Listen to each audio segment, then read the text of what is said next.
del Evangelio según San Juan. Pero no ruego solo por estos, sino por cuantos crean en mí por su palabra, para que todos sean uno como tú, Padre, estás en mí y yo en ti, para que también ellos sean en nosotros, y el mundo crea que tú me has enviado. Yo les he dado la gloria que tú me diste, a fin de que sean uno como nosotros somos uno.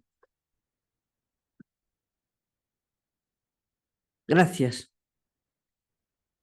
Bueno, pues yo quería decir lo primero que casi me tiemblan las piernas porque detrás de un señor como el otro día, pues una pobrecita ahora que se ponga a hablar aquí en el micrófono, pues es un poco, no sé, un poco triste, parece que decir, bueno, pero yo quería presentarme, soy María José, para los que no me conocen, misionera de la Unidad desde hace 61 años.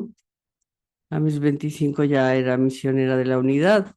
Y entonces, bueno, pues yo entré no importándome mucho el ecumenismo, porque yo no sabía lo que era ni nada. Y entonces, pues bueno, yo lo que quería era una consagración al Señor. Pero después de mi formación teológica y después ecuménica, vamos, y juntamente ecuménica, pues la verdad es que mi vocación ya hoy no tiene su sentido, ya tiene su horizonte claro. Mi vocación no tendría sentido si no es para la unidad de la Iglesia. Estamos en un centro ecuménico, como decíamos el otro día, para los que no lo conocen, un centro ecuménico es la casa de todos, la casa que acoge a todos los credos, da lo mismo que sea de uno que sea de otro, y entonces o se tienen las puertas abiertas o mejor que no se abra un centro ecuménico. Un centro ecuménico es la casa en la cual pueden acceder a ella pues todo aquel que quiera y todo aquel que se sienta llamado a hacer algo por la comunión o por la unidad y la fraternidad universal. Bueno, el tema que yo voy a hacer esta tarde siempre es un poco hacer como unir lo que va a venir cosas importantísimas y siempre la apertura que siempre se escoge una cosa muy especial. Entonces yo hago ahí como un poco el Gardner entre lo uno y lo otro. Y entonces todos los años, a Aitor le dije que ya no me pusiera este año, pero Aitor me puso.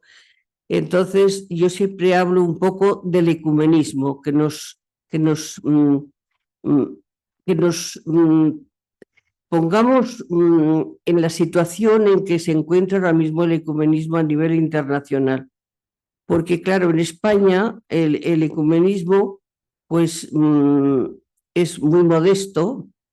Siempre decía don Julián que era muy modesto el ecumenismo en España, nuestro fundador. Y efectivamente tenemos que pensar que aquí, bueno, pues se ha hecho, ya diremos la última cosa que se ha hecho, que ha sido una cosa importantísima, histórica en la Iglesia de España, pero el ecumenismo aquí en España, cuando empezó después del Concilio Vaticano II, aquello era, bueno, aquello eran rosas y rosas y rosas que se te iban de las manos, porque era una cosa y era otra y era otra, y los protestantes era una cosa impresionante. A don Julián yo creo que le querían más, a nuestro querido fundador, le querían más casi los protestantes que los católicos, porque verdaderamente para ellos fue abrirse un camino que ellos nunca esperaban tener, porque habían sido pues encarcelados y matados y eso por ser protestantes. Me acuerdo ahora, perdonadme la anécdota, pero siempre es bueno, yo hablo desde mi experiencia. Una vez fuimos Águeda y yo a Lisboa, a Portugal, no, Figueira da Foz, que está un poco más arriba de, Figueira da Foz había un centro del Consejo Mundial de Iglesias y las mujeres protestantes tenían todos los años, todas las mujeres de España protestantes, de las iglesias así más reconocidas, pues tenían una reunión. Un año era en Portugal y otro año era en España, con las portuguesas. Entonces, un año, Julia Gosling, el fundador de la comunidad de la Community Church de la iglesia de habla inglesa, don Tomás Gosling, que juntamente con don Julián pues pusieron en marcha todo esto, Entonces, pues ella en aquella reunión dijo, ay, pues os voy a invitar este año y vais a venir conmigo a Figueira da Foz a tener el encuentro con las protestantes. Bueno, pues nosotros la verdad es que pues tan contentas porque hemos tenido una experiencia ecuménica pues desde el concilio pues muy fuerte. Entonces íbamos de camino y las iglesias protestantes nunca se dicen, pues yo soy de la Iglesia Evangélica Española, yo soy de la Iglesia Episcopal, yo soy metodista o yo soy reformada o eso, no. ¿De qué iglesia eres? De Bravo Murillo, de Calatrava o bueno, de las calles donde están las iglesias. Y entonces ya llegaron a Águeda y a mí, y vosotros de qué iglesia sois? Pues somos católicas. Uy, oye, como si hubiéramos dicho la blasfemia más grande de este mundo. Una cosa impresionante. Entonces aquella mujer se salió de sí y dijo ahora mismo, paran el coche, por favor. Estábamos entrando ya en Portugal, en pleno campo.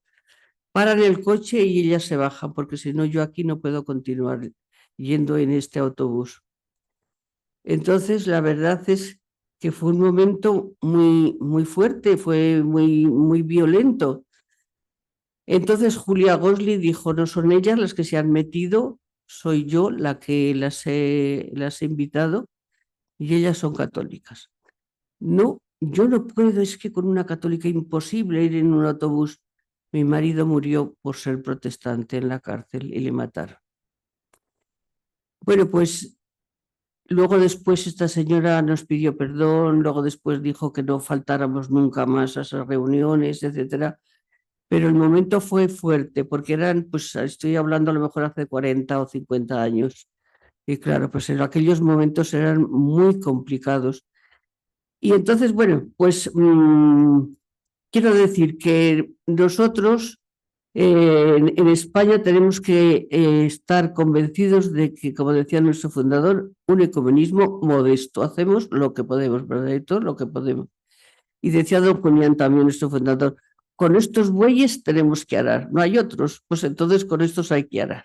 Bueno, pues entonces yo voy a poneros un poquito los acontecimientos más importantes que ha habido a lo largo de del curso pasado, porque eso nos hace entrar no en nuestra pequeñez y nuestra modestia, sino en un ambiente mucho más eclesial, mucho más amplio, para que veamos las cosas que han existido y que nosotros las hemos desconocido.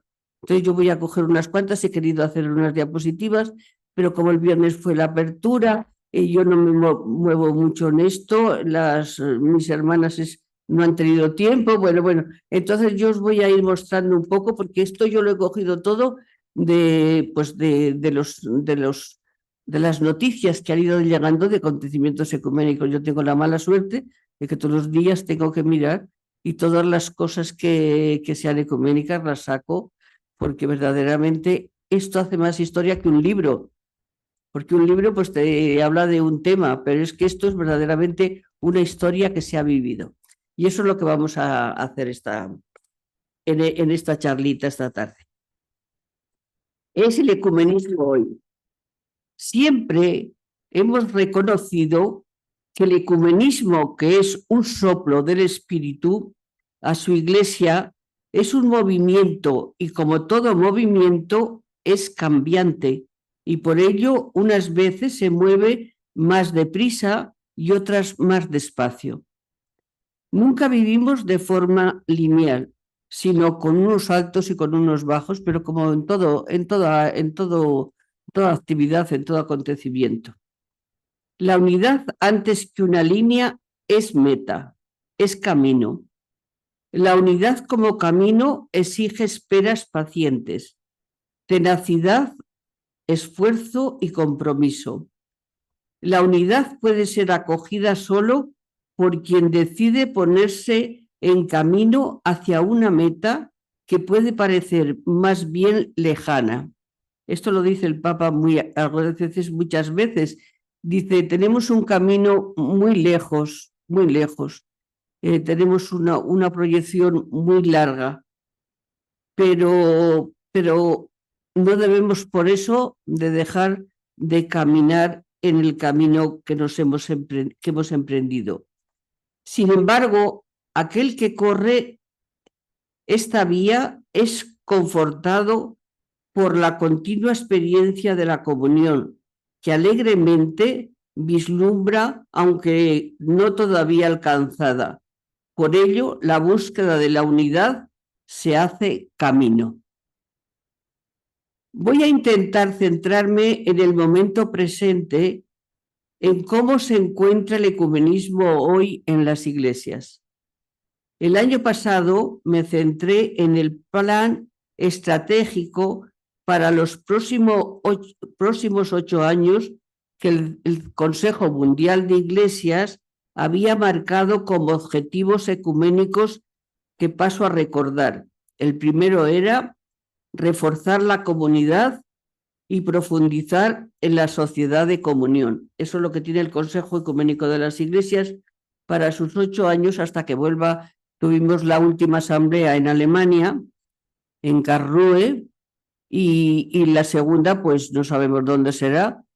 Y entonces en estos 8 años, pues se ponen unos fines, y entonces entre ellos era el 1, y el 2 era dar testimonio juntos como discípulos transformadores, no discípulos pasivos, sino transformadores. Tercero era fomentar la espiritualidad, la reflexión y la formación.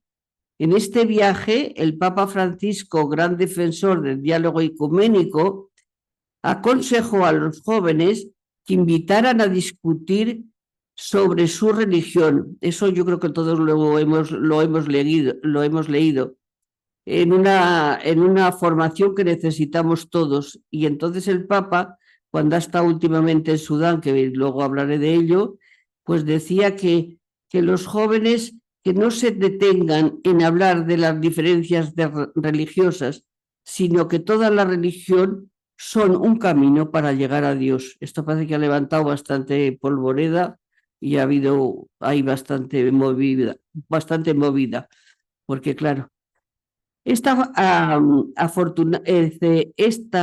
fortuna no implica que renuncie a las enseñanzas cristianas, sino que es un llamado a construir puentes en lugar de muros.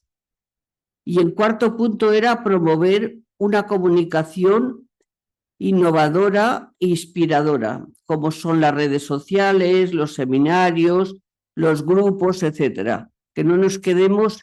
Ellos decían, el año pasado lo explicaba, que era un poco el Consejo Mundial de Iglesias, que tiene su sede en Ginebra, en Suiza, siempre ha sido desde ahí irradiar para unas partes y otras del mundo.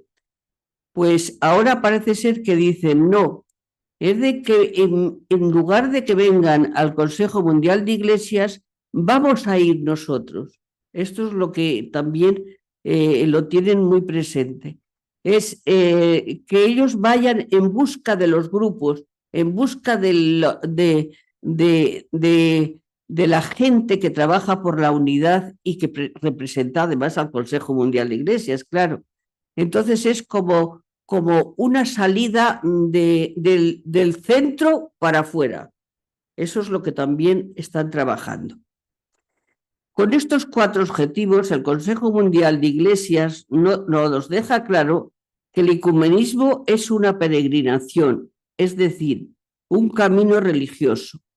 La comunión de todas las iglesias es costosa e empinada, porque puede parecer inabarcable, imposible, y lo es. Eso es verdad, lo es. Siempre nos dicen que porque trabajamos en esto, porque esto es una utopía. Bueno, pues la utopía también es ser cristiano, también que yo sepa. Pero en todo caso, el ecumenismo es imprescindible, necesario, porque según Jesús es condición para el testimonio cristiano, porque toda organización dividida es más débil. Nuestra sociedad necesita voces fuertes que indiquen caminos válidos.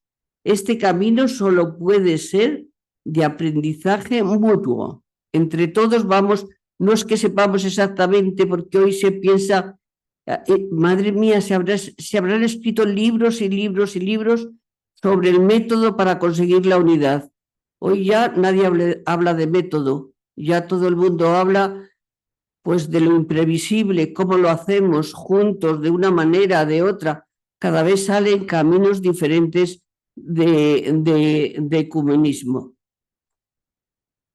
Nuestras voces fuertes que indiquen caminos válidos.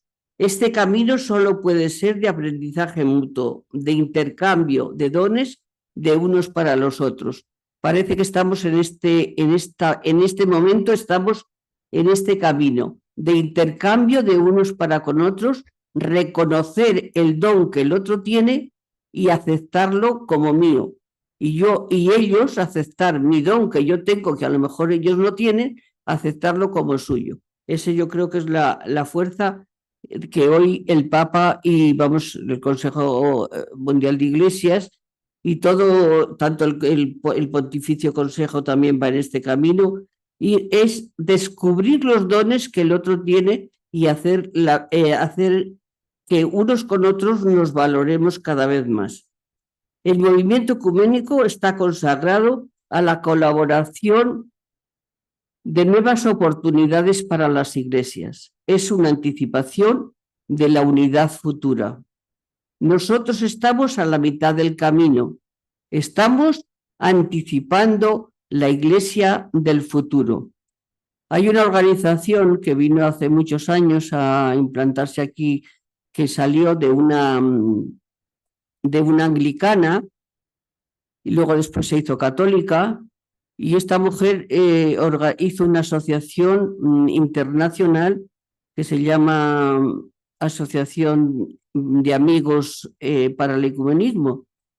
Y esta flora anglicana vino por España y bueno, pues don Julián llevaba el ecumenismo a nivel nacional y entonces bueno, pues se quedó en casa casi más de una semana, y esta siempre decía que era estamos anticipando la iglesia del futuro, la iglesia del futuro. O sea, a veces no me extraña que la gente no lo entienda, porque desde luego los que trabajamos en este campo, yo creo que nos damos cuenta de que estamos haciendo algo que no es para el momento, porque el momento es diferente, sino que estamos trabajando para una iglesia del futuro.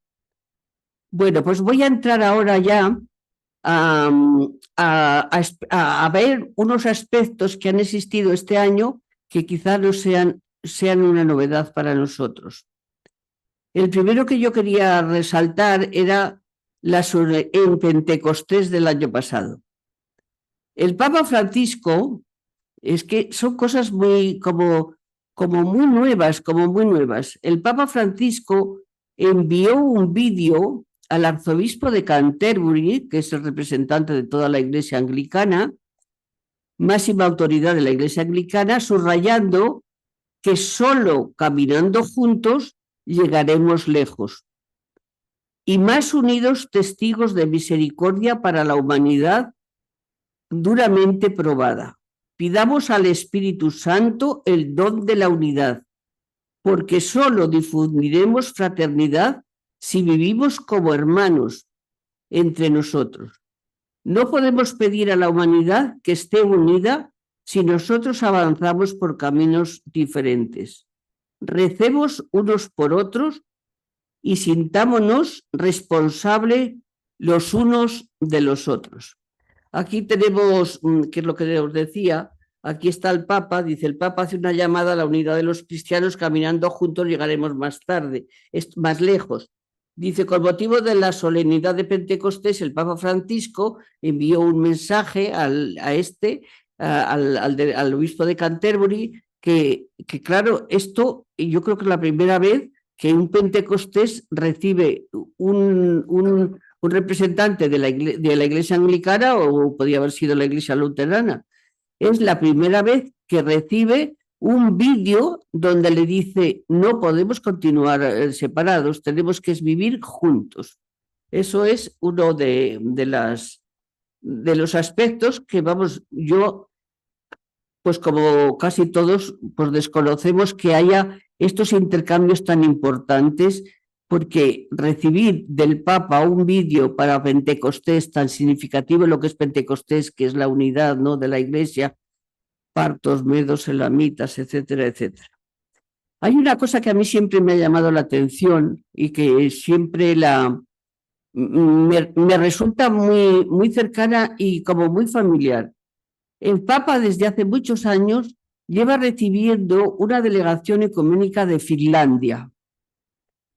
Esto es de una importancia tan grande, que vienen y el Papa es para ellos, vamos, la Iglesia Católica, no el representante, sino toda la Iglesia Católica es algo muy íntimo de ellos. Entonces vienen todos los años, no sé qué fecha es, yo creo que ha sido hace no tanto, no sé si aquí tendré yo la fecha, pero todos los años viene una representación. Aquí tenemos a, qué pena porque no sé, pero como somos pocos lo veis, ¿no? Veis ahí el Papa y después distintos pastores luteranos, porque Finlandia es luterana, totalmente luterana. Hay muy poquitos católicos. Nosotros una vez estuvimos allí en un encuentro y la verdad es que católicos muy pocos. Y lo que hay también algunos son ortodoxos, porque esos pertenecían antes a Rusia. Entonces también hay bastantes. Lo hicimos el encuentro en un monasterio ortodoxo. Entonces estos vienen y hablan y vamos, es una cosa, mira qué bonita es aquí el Papa con todos los representantes, pero que hay mujeres obispos, que hay mujeres pastoras, que hay pastores luteranos, etcétera, etcétera.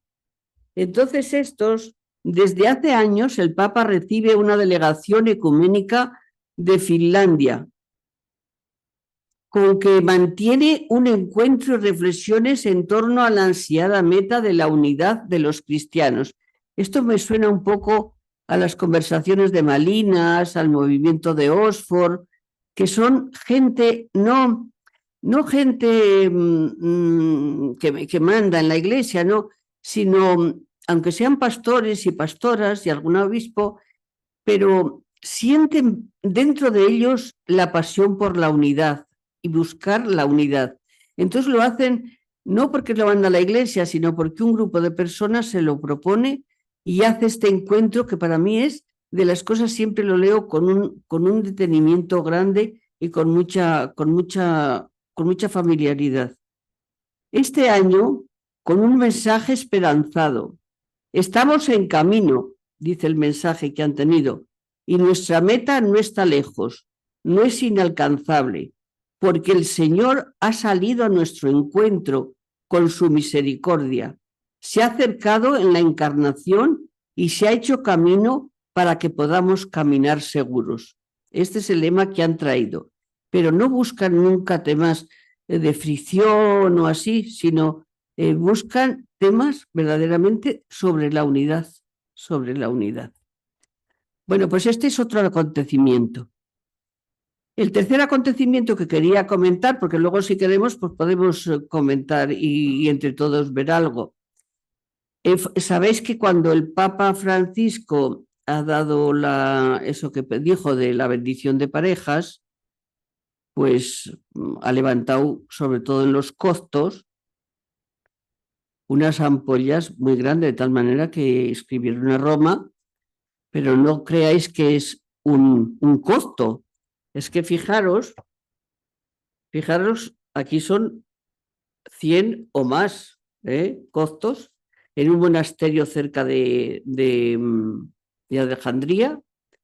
Allí se reunieron para declarar públicamente que rompían las relaciones con la Iglesia Católica. En el diálogo teológico, sí, no en otras relaciones, sino en el diálogo teológico, por esto pues que se entendió mal lo de la bendición de parejas. La Iglesia Ortodoxa Copta, en su asamblea plenaria y en su sínodo, encabezado por el Papa Tawador II, decidió suspender el diálogo teológico con la Iglesia Católica como respuesta a las declaraciones del Vaticano sobre las bendiciones a parejas homosexuales, después de 20 años de diálogo. Después, hace no mucho, ha ido un enviado del Papa allí a Egipto a hablar con los coptos y parece que la relación ha vuelto a su sitio porque les han explicado que no habían entendido bien lo que el Papa había querido decir. Pero verdaderamente esto en ese momento, Roma, sabemos por algunos que estaban, digamos, del pontificio, pues que fue como un agua fría que cayó porque los costos son muy importantes y que rompan el diálogo teológico con la Iglesia Católica es una cosa bastante dolorosa. Hay otra cosa también muy importante que es que el Papa ha recibido a diferentes mujeres de diferentes religiones en el Vaticano.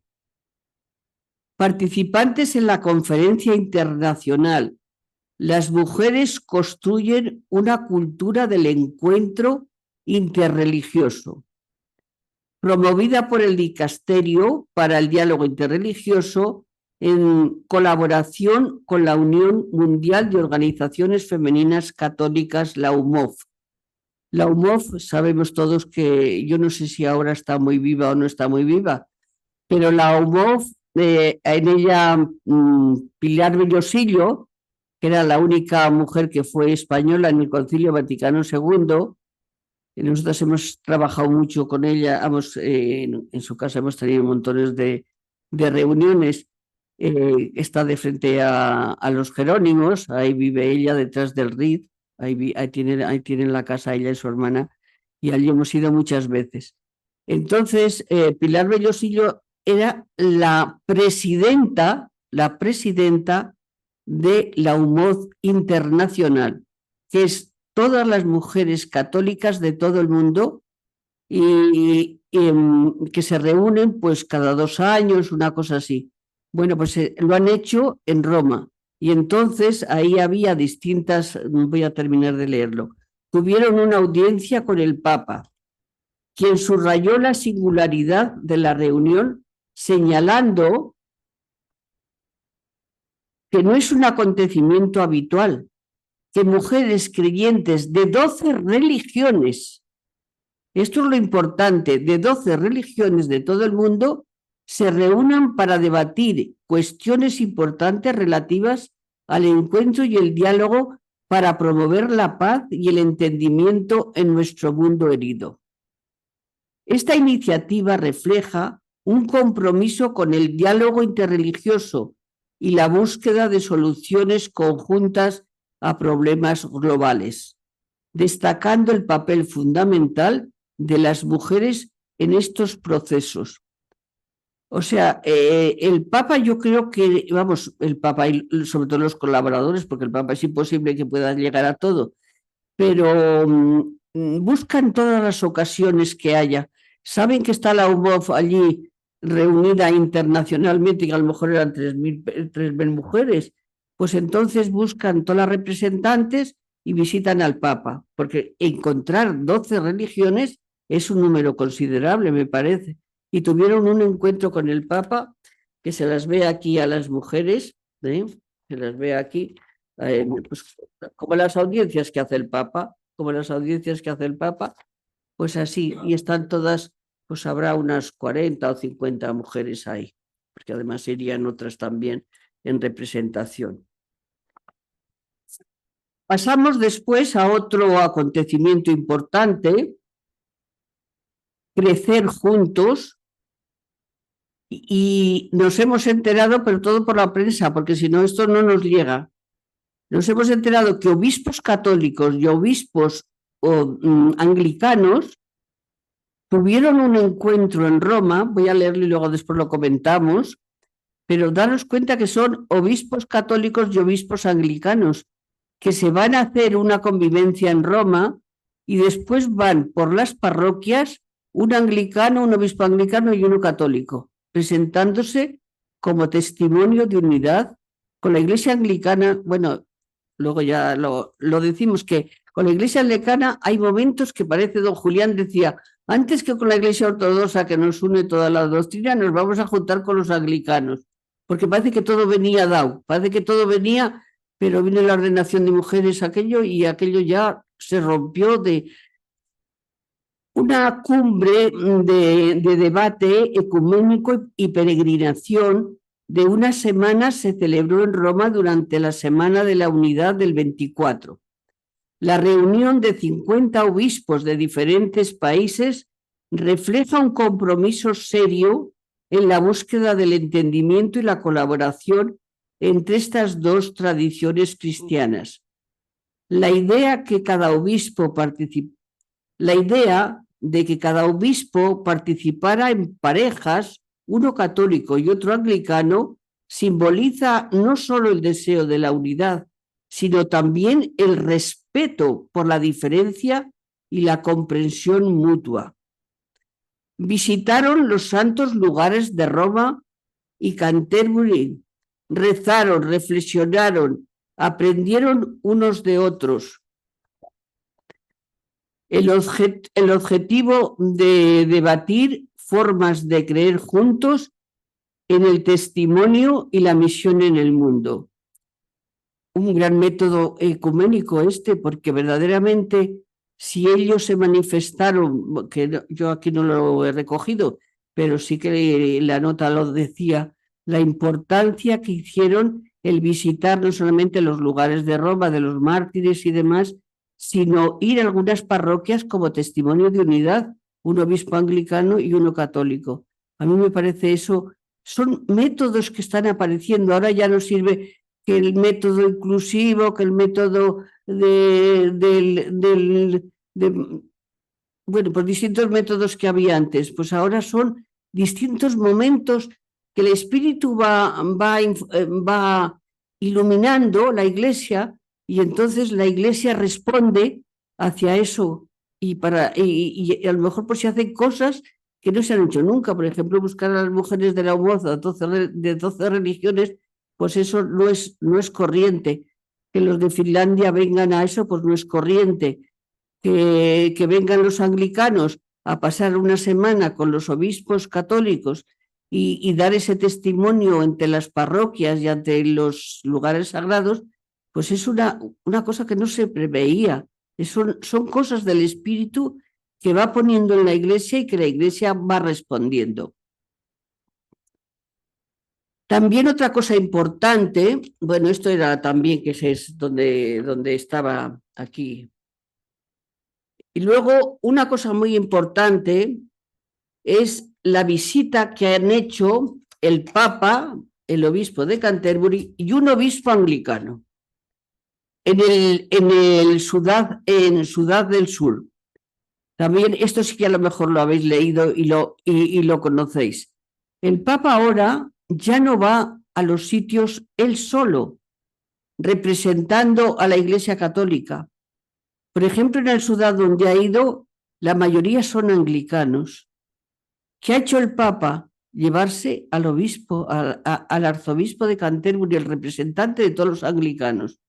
Y entonces llevarse un obispo también anglicano y hacer la misión que el Papa iba a hacer, hacerla juntos, para que los vieran como que la Iglesia está empeñada en dar un testimonio de comunión y de amor de unos para con otros.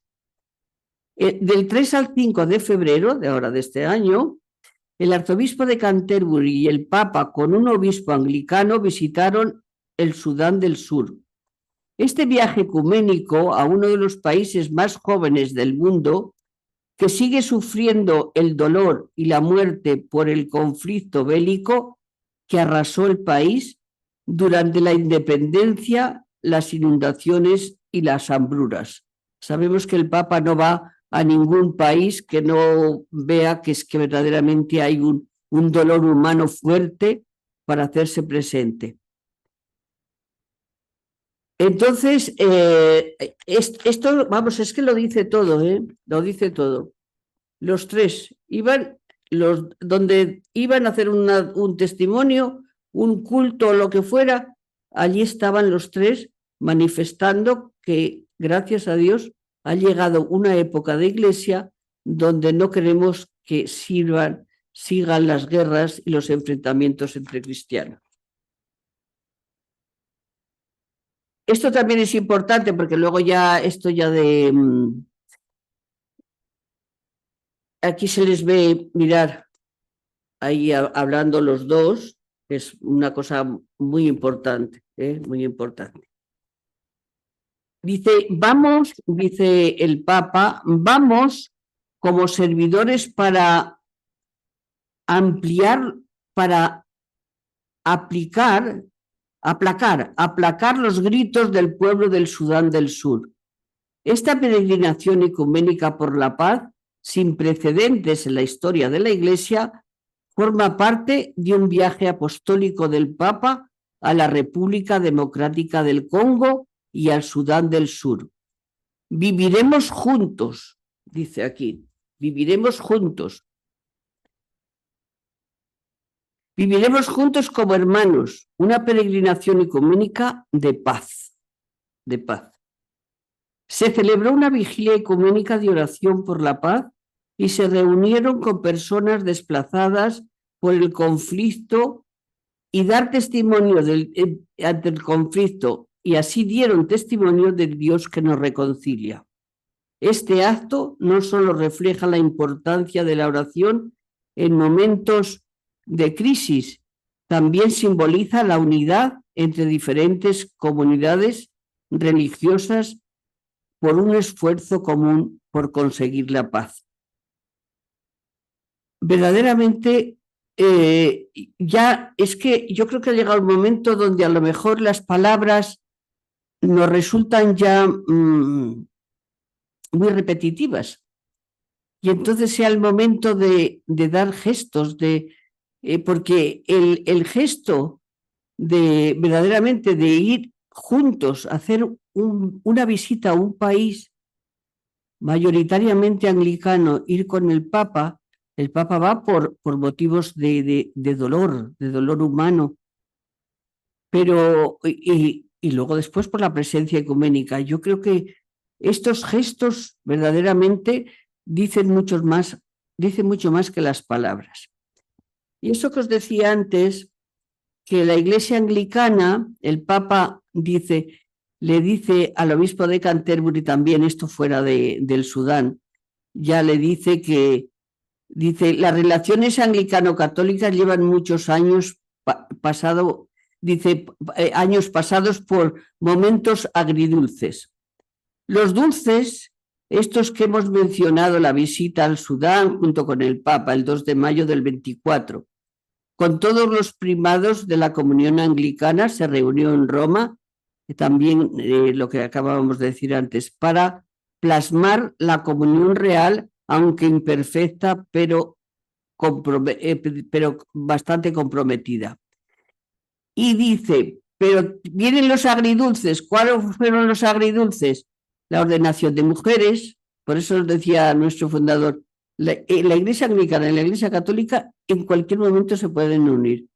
Y no fue así. Vinieron unas rupturas muy fuertes a partir de la ordenación de mujeres, la sexualidad humana también, el que sacerdotes sexuales pues hayan sido ordenados,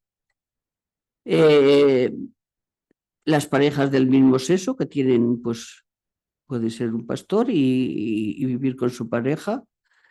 Y bueno, pues todos esos, cuando se nombró a la obispa de Sydney, que fue que yo creo que la primera mujer que fue obispa, pues verdaderamente esto fue algo que Roma, me parece que estábamos don Julián y yo por Roma, cuando en el Pontificio Consejo para la Unidad de los Cristianos nos dijeron: no sabemos qué hacer con la Iglesia anglicana, pero no sabemos si tirar adelante o más bien romper.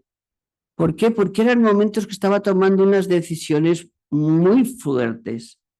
Por eso la Iglesia anglicana, este año yo creo que vamos a tener una conferencia, ¿verdad? Yo creo que hace falta conocerla, a la Iglesia anglicana un poco más.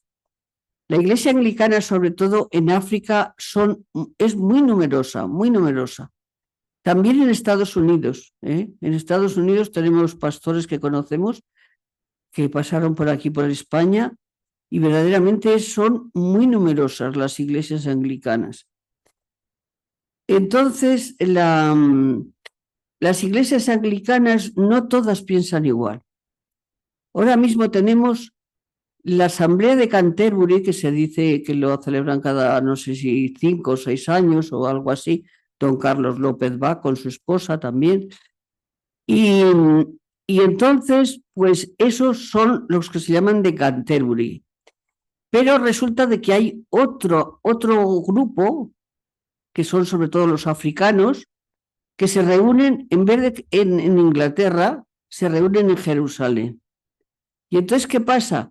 Pues que es que hay como dos, porque si en uno son millones de anglicanos, en el otro son millones de anglicanos.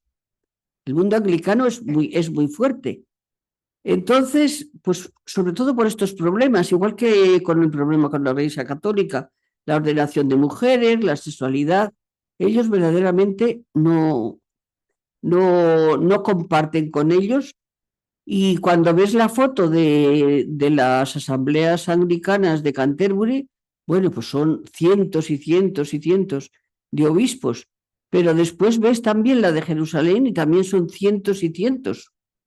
Por eso también sabemos que la Iglesia anglicana, la Iglesia católica, porque se pasaron muchos anglicanos ante estas situaciones, se pasaron varios anglicanos, bastantes, se pasaron a la Iglesia católica. Y entonces la Iglesia católica tuvo que hacer unos ordinariatos para poder recoger a estos y, a pesar de estar casados y tener hijos, a ver cómo los enfocaban. Algunos han vuelto a ser reordenados, otros no. O sea que verdaderamente este problema existe entre la Iglesia anglicana y la Iglesia católica, y con la Iglesia ortodoxa no digamos. Y entonces el Papa Francisco vivirá el ecumenismo de Nicea, que esto lo vamos a ver un poquito más tarde. Entonces dice, en esta visita del 2 de mayo, los líderes de la comunión anglicana, el Papa Francisco se refirió a la encíclica Utonus Sin, que esbozó su visión de un servicio de amor universal reconocido con Roma sobre el tema de la reunificación de las diversas confesiones cristianas. El mundo anglicano, pues si prescindimos de esos agridulces fuertes, pues verdaderamente es una iglesia es una iglesia que está muy abierta, pero al mismo tiempo es una iglesia dividida incluso dentro de sus propios miembros, porque no todos piensan lo mismo. No sé si ya vamos. Bueno, seguimos otro acontecimiento.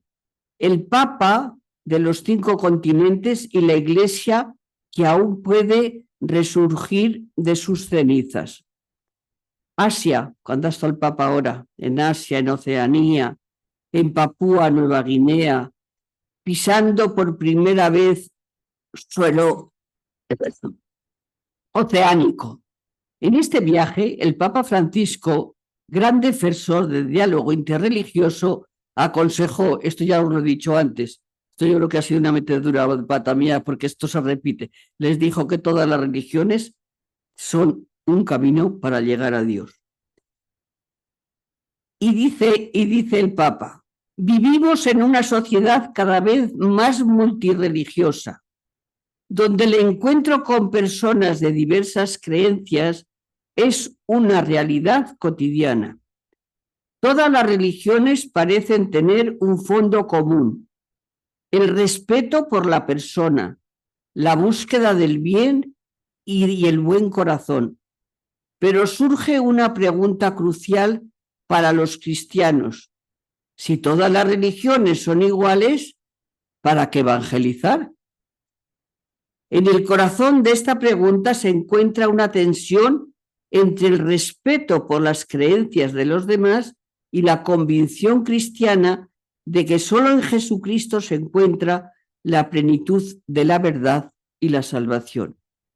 Eso sí que lo tenemos claro, que nosotros quisiéramos que Cristo fuera conocido en todo el mundo.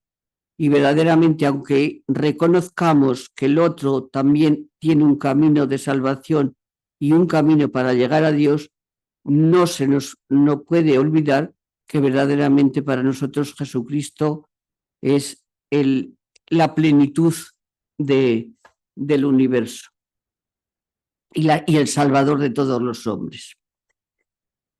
Entramos en la sinodalidad, que lo tiene tantísimo, que les está empezando ahora, que tiene tanta importancia para el tema ecuménico. Cuando nos lo decía el otro día el padre don Nicolás, cuando decía que todos somos movidos por el mismo espíritu, verdaderamente, eso sí que es, dijo él, eso sí que es sinodalidad. Ahora decía, ¿qué método? ¿Te acuerdas algo, Héctor, que dijiste tú? Pero nos falta el método, ¿cómo hacerlo? ¿Cómo hacerlo? Bueno, pues la sinodalidad es una forma de vivir la Iglesia unida y plural del siglo XXI. El cristianismo y la Iglesia católica están desplazando su centro de gravedad del norte al sur, es una realidad, porque dice que ahora en el sínodo que va a haber más gente del sur que del norte.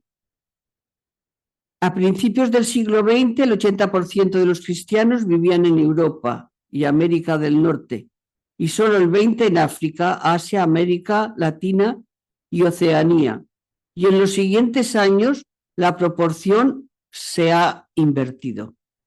En todo este cambio del cristianismo, la aceptación de diversidad de ritos y maneras de manifestar la fe cristiana es algo que tenemos que ir aceptando y asumiendo que el ecumenismo se nos presenta más relevante que nunca, es más exigente, esto más necesario que nunca.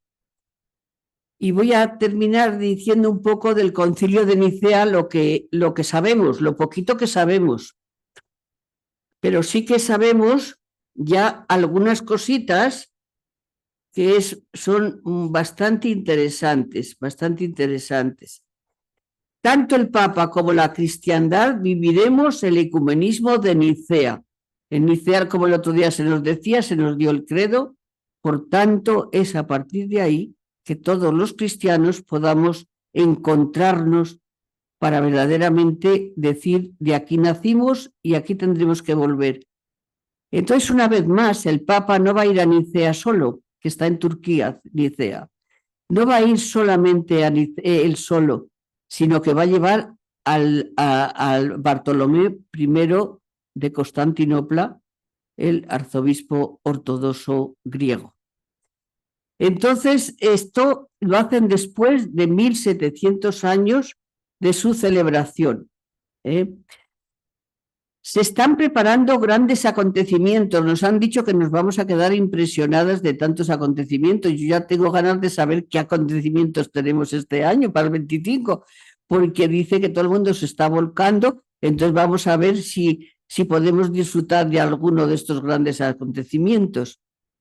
Se están preparando grandes acontecimientos para renovar y mover a toda la cristiandad a nuestra manifestación del credo cristiano. El Papa y el Patriarca Bartolomé viajarán a Turquía para reforzar la unidad de los cristianos. El Concilio de Nicea, celebrado en el año 325, fue un evento crucial en la historia del cristianismo.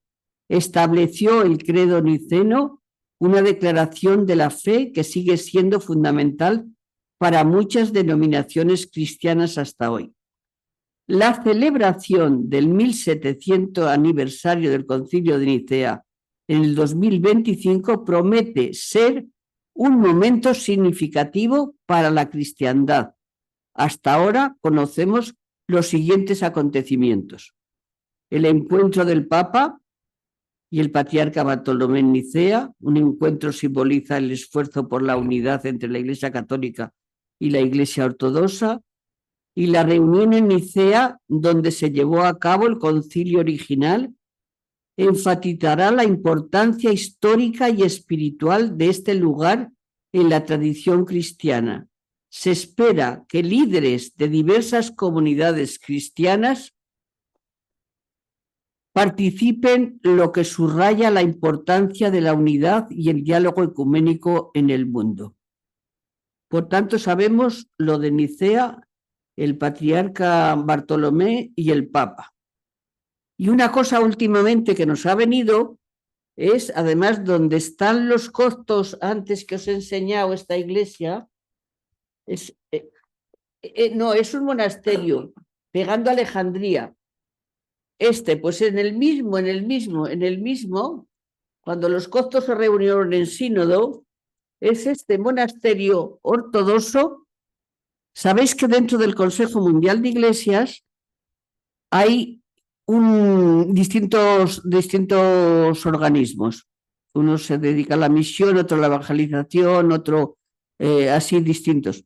Pero hay uno, porque la Iglesia Católica no pertenece al Consejo Mundial de Iglesias, pero sí que participa en uno de los organismos más importantes, o el más importante, que es teológico, que se llama Fe y Constitución. Bueno, pues Fe y Constitución ya tiene su programa. Eso no es nada con el Consejo Mundial de Iglesias, esa parte. Eso es para los teólogos y algo así. Pero fijaros que lo van a hacer en un monasterio aquí viene más, y además eso pues se explica cerca de Alejandría, la importancia de este monasterio para el mundo ortodoxo. O sea que verdaderamente el acontecimiento de Fe y Constitución aquí va a ser muy importante. Esta conferencia, que se llevará a cabo del 24 al 28 de octubre en el monasterio ortodoxo cerca de Alejandría, es otro importante evento en el contexto de la búsqueda de la unidad cristiana, bajo el lema ¿qué camino seguir ahora hacia la unidad visible?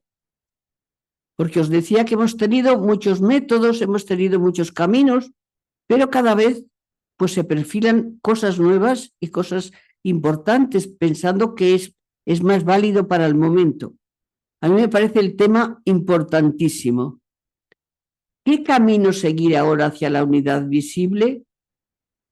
Se debatirá sobre los desafíos y las oportunidades para promover la unidad entre las diferentes tradiciones cristianas.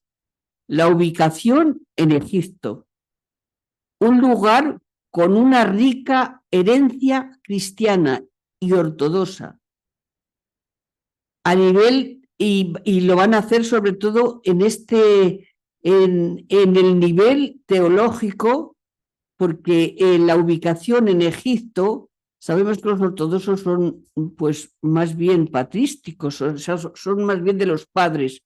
Entonces yo creo que aquí pues irán muchísima gente que sea patrólogo, etcétera, etcétera, etcétera.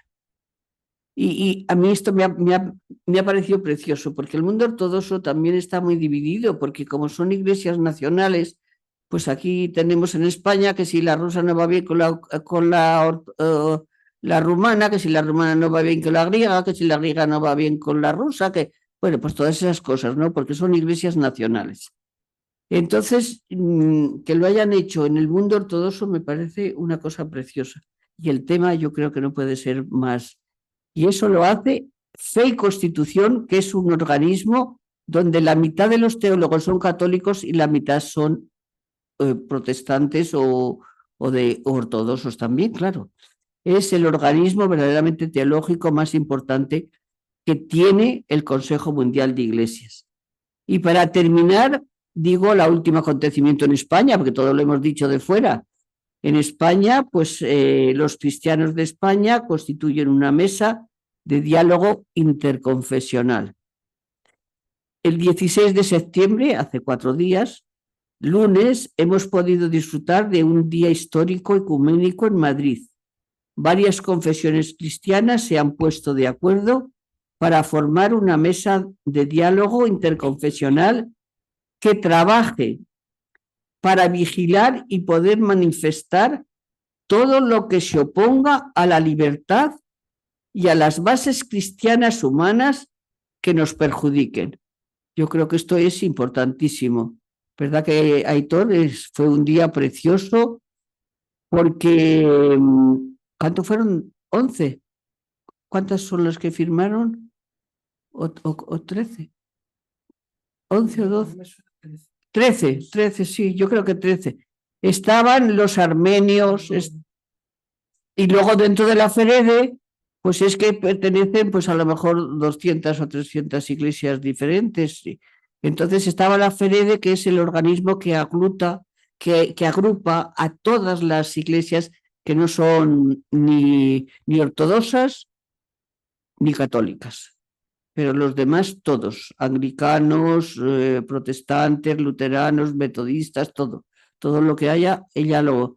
Y entonces ella estaba presente, de hecho, presidió la secretaria general. Sí, sí, y fue verdaderamente un día muy hermoso. Bueno, pues yo quería con esto deciros que el mundo ecuménico se está moviendo, aunque no nos enteremos de ello en muchas ocasiones. Hay muchas personas que están uniendo hilos y tejiendo la unidad y la fraternidad universal desde muchos puntos, En España es que el ecumenismo es algo como, pues eso, de un poco de gente un poco rara, si no rara, pues a lo mejor un poco loca. Si a don Julián, nuestro fundador, le decían, pero ¿qué hace usted ahí? Está perdiendo el tiempo, por favor. Dedíquese a otra cosa. Si su cabeza es para que se dedique a otra cosa. Bueno, pues no estamos en esos momentos, estamos en otros mucho mejores, muchísimo mejores, pero verdaderamente en España nos cuesta un poco porque hemos sido siempre los únicos. Y bueno, pues está aquí, mira, aquí hay dos fotos de la mesa de los que firmaron. Esta se ve muy bien. Ahí está la secretaria. A la derecha de él está el obispo auxiliar de Sevilla, que es ahora el que lleva el ecumenismo a nivel nacional con la conferencia episcopal. Y a su izquierda está Timotei, que es el obispo de la Iglesia Ortodoxa Rumana. Y luego al otro, pues está el de la Iglesia griega, el de Constantinopla, y el siguiente es el armenio. O sea que aquí estaban todos los representantes de todas las iglesias que tenemos de una y otra manera. Muchísimas gracias. Ha sido una cosa muy sencilla, pero yo creo que es bueno que sepamos cómo se mueve el mundo en el tema ecuménico. Muchas gracias a vosotros.